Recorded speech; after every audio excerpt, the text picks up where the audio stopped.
तर good morning मित्रांनो. सकाळ सकाळी मी ऑफिससाठी निघालेलो आणि मी माझा रेनकोट घालत होतो. पावसाचा विषय काय झालाय, जेव्हा आपण रेनकोट घालतो तेव्हा पाऊस होत नाही आणि जेव्हा नाही घालत तेव्हा मध्येच डायरेक्ट बदाबदा येतो. काय आता चालत राहतं. म्हणून मी पाऊस आला नाहीतर नाही आला, आपला रेनकोट घालून बॅकअपसाठी रेडी राहतो. आला तर आला, नाही आला तर नाही आला. आणि मी खाली येऊन आपली गाडी स्टार्ट केली.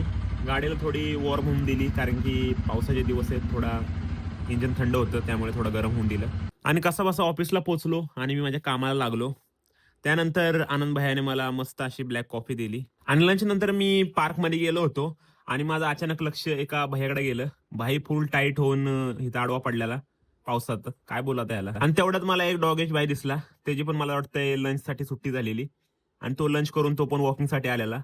काय इथं घसरगुंडीवरती घसरायला आलेला काय माहित. आणि असा एकदम माझ्याकडे बघत होता. मला पण भीती वाटली. मी बोललो, "भाई तुझं जे काम आहे ते कामाला लाग. माझ्याकडे बघू नकोस." कुठे ह्याच्या नादी लागायचं. उगाच चावला बिवला तर आपले वांदे लागायचे.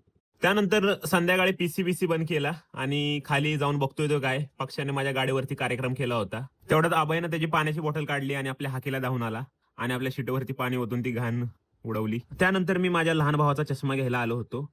मोठा भाऊ असल्यामुळे माझ्या परीने जेवढी मदत आणि साथ आणि सपोर्ट जेवढा करता येईल तेवढा मी नेहमी त्याला करत राहीन.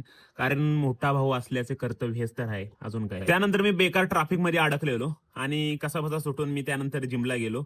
जिम मध्ये माझा आज बॅकचा वर्कआउट होता. तो संपवून मी घराकडे निघालो.